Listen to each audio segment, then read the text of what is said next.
2026年嘅 Paper One 第一題啦。咁照樣都係啲主項變換啊 ，change of subject 嘅題型啦。今次會處理分數嘅。咁我哋先將個1呢上下乘2啦，咁就叫做通咗分母啦。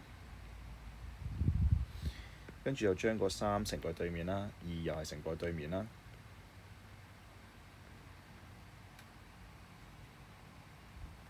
跟住就係拆括號啦。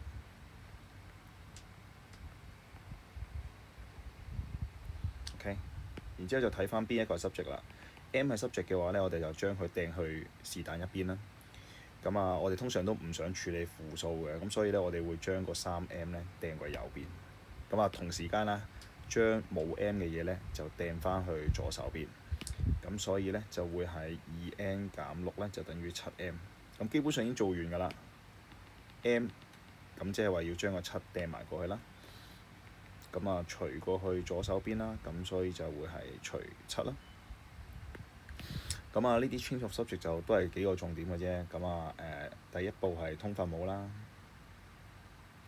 第二步就係拆括號啦，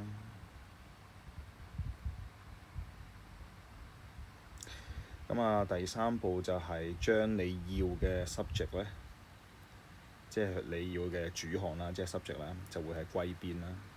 咁你鍾意掟去左邊又得，掟去右邊都得嘅。OK，最後一步就已經係基本上做完㗎啦，因為得返 M 自己喺一邊啦。將個7除埋佢，咁就做完啦。